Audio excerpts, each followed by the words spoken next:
Tamil super star Vijay హీరోగా ప్రస్తుతం నటిస్తున్న సినిమాపై రోజురోజుకు అంచనాలు పెరుగుతూనే ఉన్నాయి.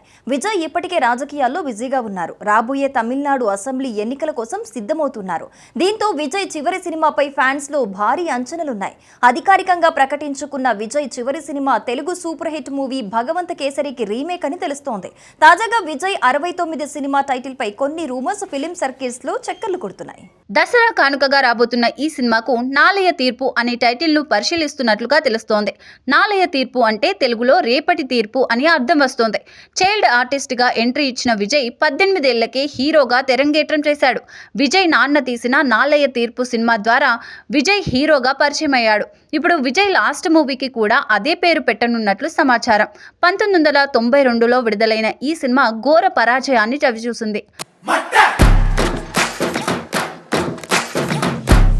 నాలయ తీర్పు లాంటి సినిమా టైటిల్తో చివరి సినిమాను తీసుకువస్తే ఖచ్చితంగా ప్రేక్షకులకు మరింత చేరువ అయ్యే అవకాశాలున్నాయి.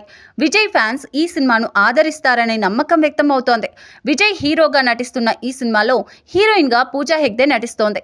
శ్రీలీల పోషించిన పాత్రను మలయాళ కుట్టి మమితా బైజు పోషిస్తోంది. ఈ సినిమా విజయ్కి ఎలాంటి ఫలితాన్ని ఇస్తుందనేది చూడాలి. త్వరలోని టైటిల్ ప్రకటించి టీజర్ను ప్రేక్షకుల ముందుకు తీసుకురాబోతున్నారు.